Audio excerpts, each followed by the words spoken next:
on the News Channel 5 network. This is Open Line.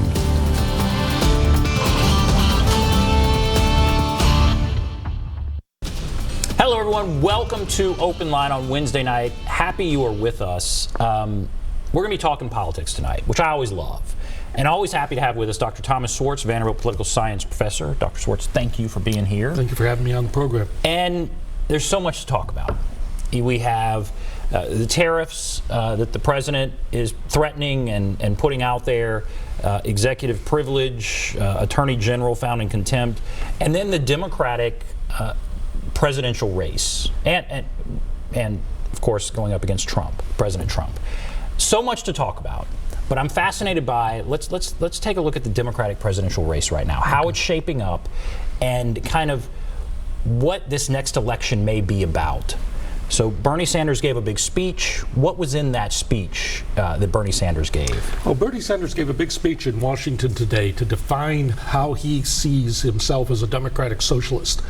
Large measure, I think what he was trying to do is define socialism in his manner so as to prevent President Trump from saying socialism is what's going on in Venezuela, what went on in the Soviet Union, what goes on in Cuba. Sanders was trying to make the case that no, that's not what socialism is. Socialism is about economic rights for every American, including the right to a job, the right to a decent income, the right to housing, health care, college, and retirement. A sort of set of standards that he feels should be central to what the government, what Americans should have in the 21st century. Because you could see going in, the playbook, it seems from the Republican Party was going to be to label things socialist. Right. Well, that's socialist. Yes. And that's a word that scares people.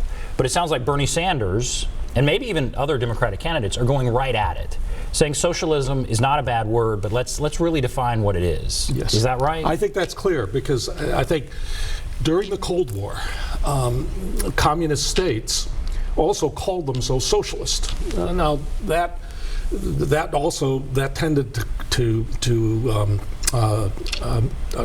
make it difficult to see the difference, for example, between communist states like the Soviet Union and China and countries that had extensive social welfare programs like Denmark, Norway, Sweden, that also had socialist parties but were far more really democratic. And I think what Bernie Sanders is trying to do is make the case that socialism is much more what the Scandinavian countries, what European countries had instituted, and not what Americans came to fear during the Cold War period.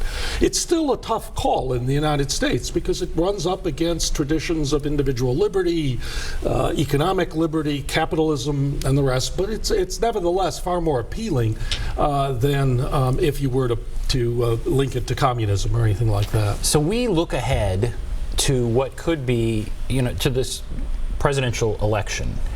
Trump takes all the air out of the room. He's obviously on the ballot. It'll be a referendum on him, but we'll really be deciding as a country in some ways which way we're going to go on some of this stuff. I feel like we're setting up for a debate over I guess more socialist ideas, right? And I think there is some concern that the rich are getting too rich. Then there's other concern that the government is still all too powerful. And so this is going to be a fascinating election coming up, a fascinating campaign. I think the caution I'd put on that is that even though that may be the symbolism at the presidential level, say, for example, if you had a Bernie Sanders, Donald Trump contest, although I'm not sure that's going to happen, but if you did, the problem is you've still got Congress.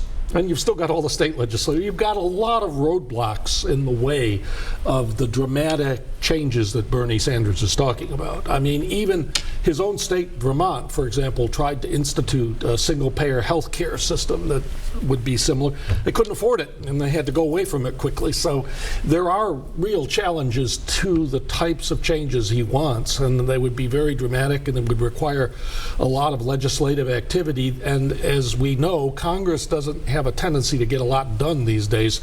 So it would take a pretty profound, almost earthquake-like change in what the representatives and what political parties were representing in Congress for a lot of what Bernie Sanders is talking about to actually happen. That doesn't mean that you couldn't move in some directions, but it would take some a rather dramatic change. And it does. It's going to be fascinating to see who is the standard bearer for the Democratic Party. Is it Bernie Sanders, who's out there talking about socialism is not as bad as some would have you believe? In other words, defending socialism. Is it going to be Bernie Sanders? And you said, well, it may not be. And there are others that are certainly viable.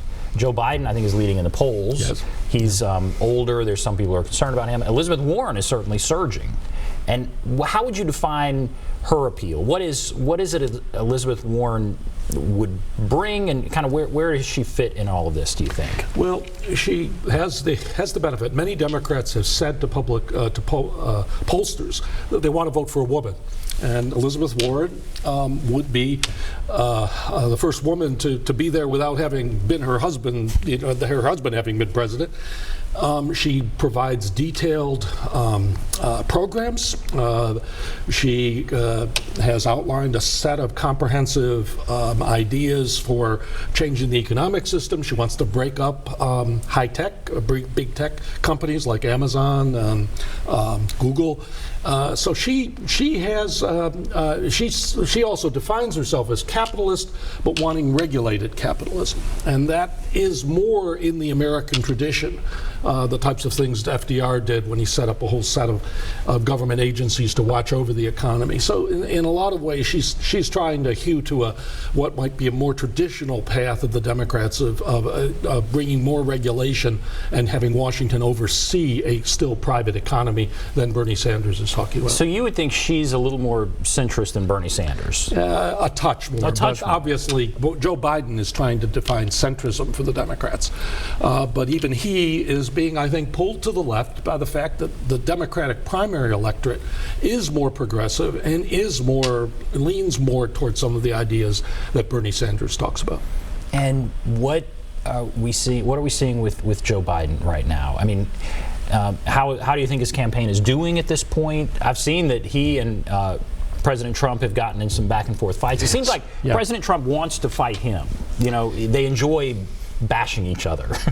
Well, there is Biden gave a speech the other day, which there were numerous attacks, and he defined Trump as an existential challenge, which is a fairly powerful way or an existential danger to the United States that another 4 years of Donald Trump. But it's not the most conversational. You know, that's true.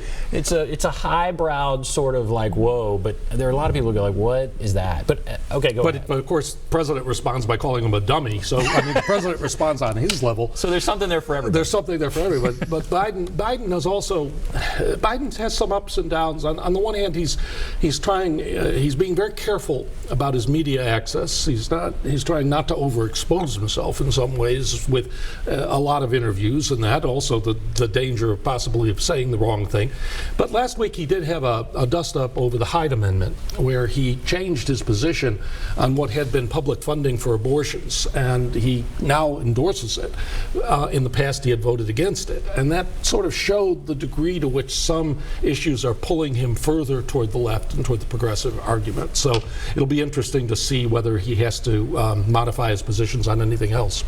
And so we're seeing President Trump up there on the screen right now. What do you feel like his strategy is at this point? I see him tweet all the time, fake news, the polls are wrong. Mm-hmm. Certainly the polls weren't all that. We can get into a whole nother debate there. There were many polls that didn't see him winning a week before that election, and he won. And so where is he in the polls? What is his strategy? What are we going to see going forward, do you think, from President Trump? Well, he's still substantially behind Biden, behind several other Democrats as well on the national polls.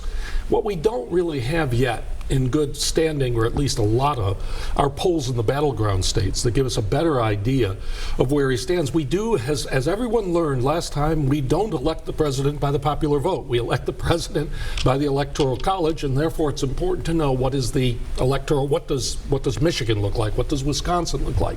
And it does seem the president is going to provide, or he's going to try to rerun basically the straight flush he got last time when he got Wisconsin, Pennsylvania, and Michigan, and try in effect to work with the same strategy of gaining electorally rich Midwest, some Western states, southern states, and basically put together an electoral majority, not necessarily a popular majority.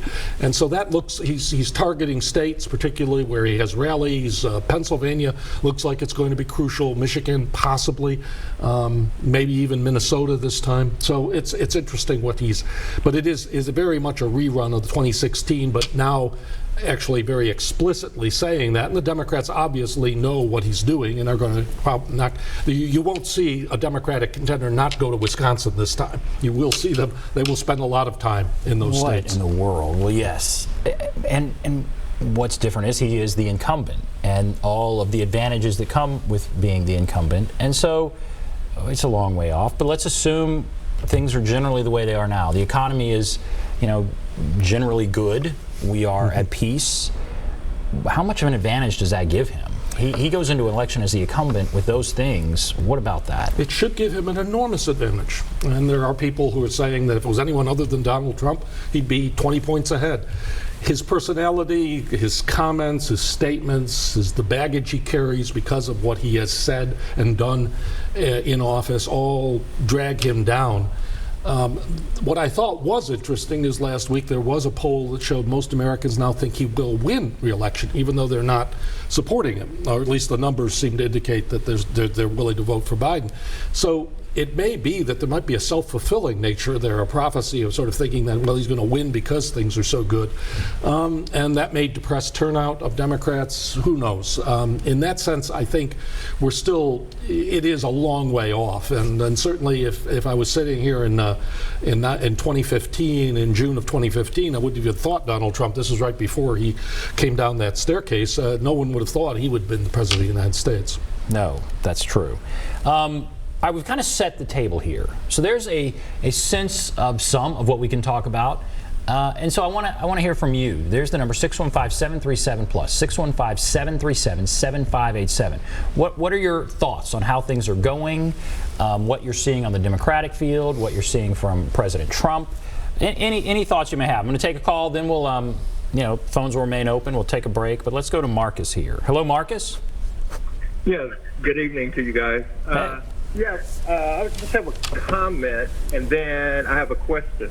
On the national level, I see, and I speak as a Democrat in his mid-50s, I see Democrats losing again.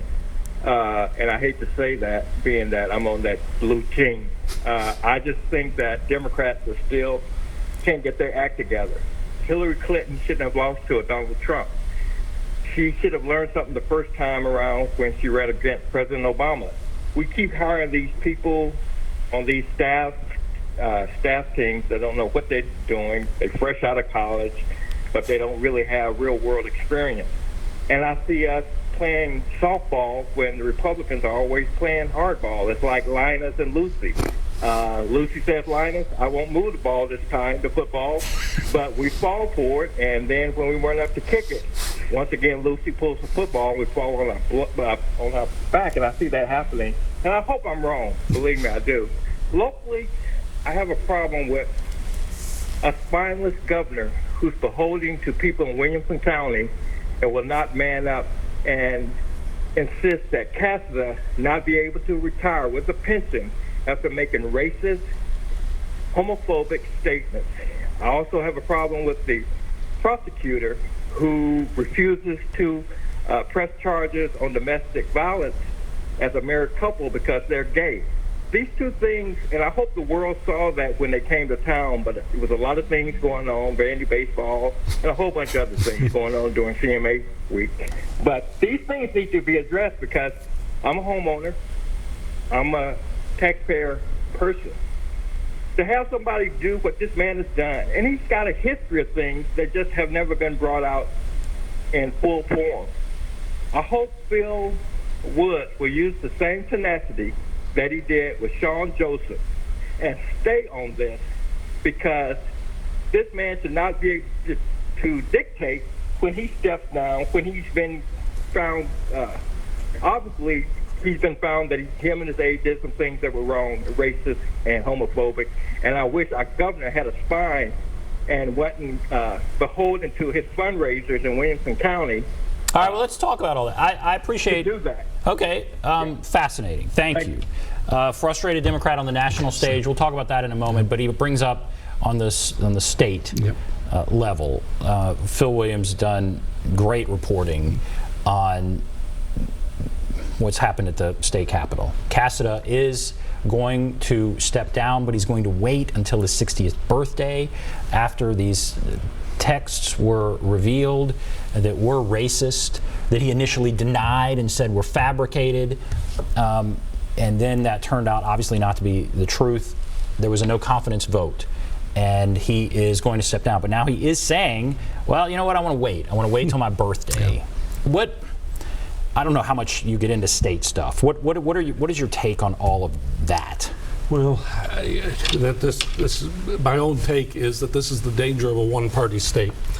And I go both Democrat or Republican. When one party is dominant, the misbehavior, the behavior, and just the general conduct and character of within the party can be much more can be tolerated than when you have genuine political rivalry and a real possibility that they could lose the next election by doing this sort of stuff. And this is unfortunately, when the caller said he's on the blue team, I wish in some ways we had more balanced red and blue states, because I do think one-party states have a tendency to bring out this type of conduct.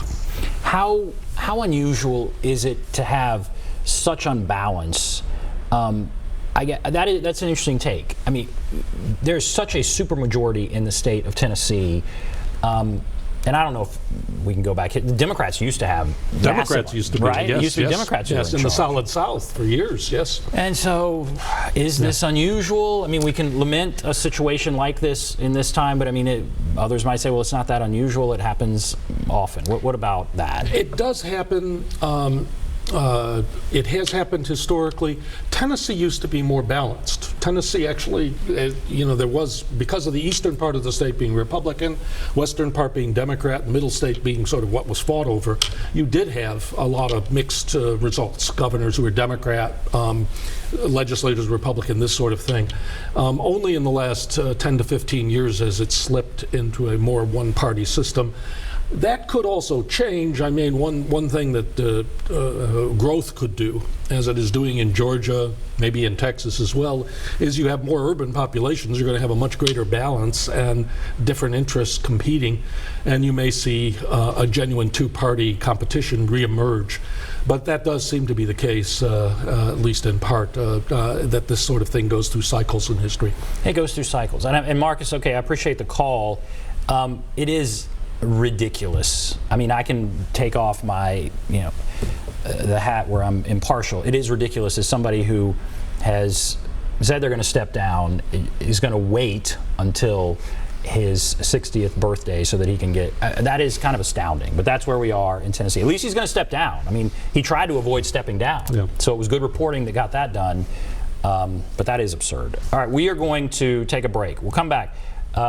Others are on the line. Hold on. If you want to call in, there's the number, 615-737-PLUS, 615-737-7587. We'll also talk about Marcus, who says he thinks, even as a Democrat, Democrats may have a tough time next year. We'll take a break.